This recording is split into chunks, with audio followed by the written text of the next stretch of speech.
This week, my guest is an artist from the Pacific Northwest. Drumming since the age of 9, Prismia is always performing gigs.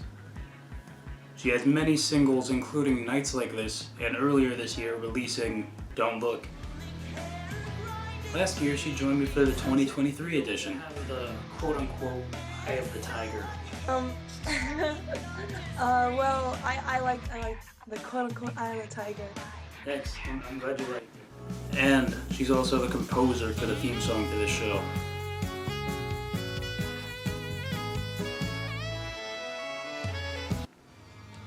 Well, she's back and I'm glad to have her for 2024. This is my interview with Mariko Seymour of Prismia. Alright, Anna, welcome back to the show. Second time for singer-songwriter. Yes, I'm so excited to be here. Since the last time you were here, you released Drifting and Don't Look. You performed in London, and overall you've been gigging. So, would you say 2023 was a good year? I think 2023 was a very productive year for Prismia. I think it was the year I really, upped my game and honed in to the Prismia sound. Like after releasing Nights Like This, the goal was to start writing about songs like how I'm feeling at the very moment. My other songs were real, but they're just like about subjects that I had already had the opportunity to work through. So I thought for 2023 and onwards, dealing with something that I'm currently feeling with would be refreshing. So that's kind of like how Drifting and Don't Look came about. And I hope to do that going forward. And London was amazing. I've always wanted to go, and I'm so happy I got to perform as Prismia there with my friend Charles, who lives over there, and a bunch of really great local musicians. My boyfriend and I went, and we went to like multiple music jams and open mics over there. And I will say that from what I saw, all the musicians were like super kind, open-minded, and and also wickedly talented. Like they were amazing, but they were also so generous and nice.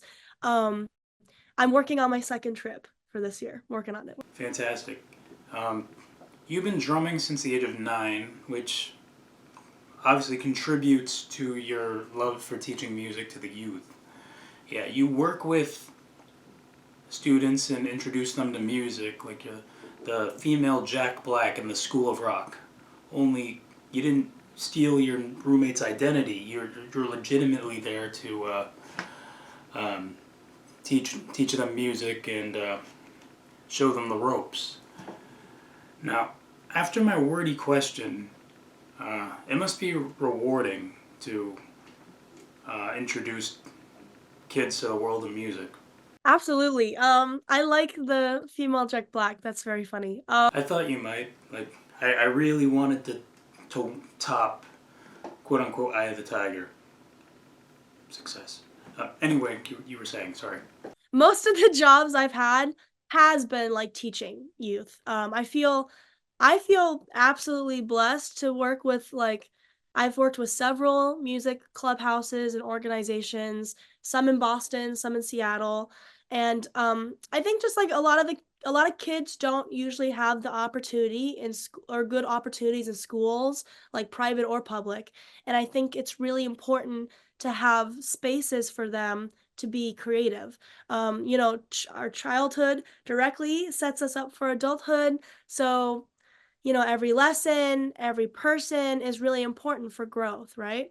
And I think that um, children from all backgrounds should be able to reach their full potential.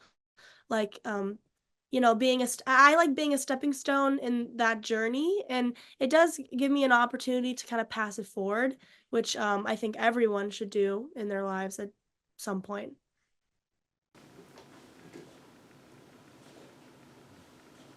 Nice.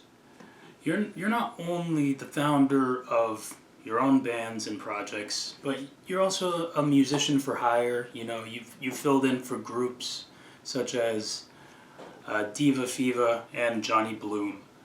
Now, it seems to me that music finds you and you find the music. And I quote Delight, or I reference Delight rather, when I say groove must really be in the heart. Yeah, I always say like I'm a drummer first. I am a drummer first. That is my primary instrument. Um and I love being able to like step my foot into different projects because each one is like their own little planet, you know? And so the Johnny Bloom project is super fun. They're a friend of mine and they're incredibly talented, fabulous performer and songwriter, and they have also deeply been important for the Prismia world, playing live shows with Prismia for about 2 years, over 2 years. And the Diva Fiva is super exciting because it's a cover band, which I have never really dived into that much, like that scene. So it's been eye opening for sure, seeing how multifaceted the music community is here in Seattle. Just with like performances and gigs. I mean, there's so many other parts of the music industry, but even just in that small like part of music, there's just so much stuff. So, and those gigs, they're long. They're 3 hours, the cover band stuff. So, it's been really good. Besides playing with the musicians on stage, it's been really good as like a workout on drums because 3 hours playing, kicking butt on the drum kit, it's a lot. So it's like I'm getting my cardio. All right, now let's talk about your superhero origin story for a moment. Now, your music journey is national, international, pretty much global. I mean, you perform regularly in the greater Seattle area, but a big part of your music journey was in Massachusetts. You were an instructor, you were a band coach, and you graduated at Berkeley. Now, did you enjoy your time in Boston? Yes, I love Boston. I lived there at a very important time in my life. So, like fresh out of high school, 18 years old to like 22-year-old, young adult at that point, college graduate, who's also was living through a pandemic. So I pretty much learned how to be a young adult in Boston. So it's hard having multiple places you call home. It's really hard, but I remind myself that, those feelings are good because it shows how much, that city, those people, my friends there, the experiences I have and the memories I have, how much that means to me. That's wonderful, and of course, I want to make a quick correction. It's the Berklee College of Music. All right. So we've talked about your name, Prismia, and how it's about prisms and how they reflect light and color. Of course, I'm paraphrasing there. Um, Green is your color, or Prismia green, as I should say. Now, it's very important that an artist stays on brand with what their what their product is. What are some other ways that you stay on brand?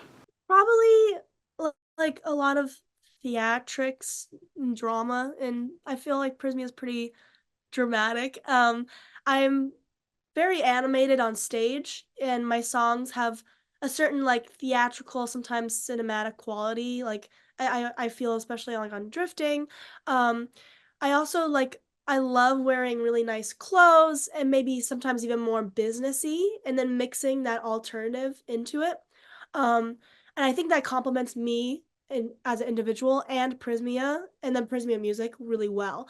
So um I've been wanting to, like, get some more, like, glam in there. I was like, maybe at some point I'll do, like I'll rock a ball gown while playing drums, like, that kinda would be kinda fun, with some, like, long gloves or something. I don't know, we'll see.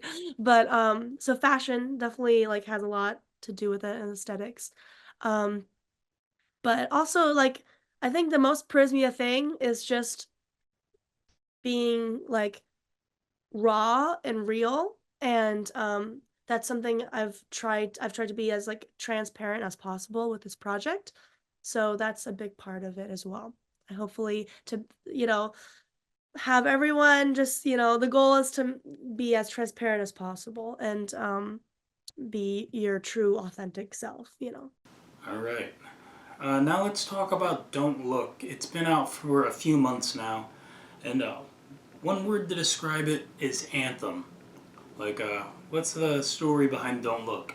Actually, really quick, I do have to tell you that a few articles have used that word specifically to describe "Don't Look" as well. So that's kind of cool.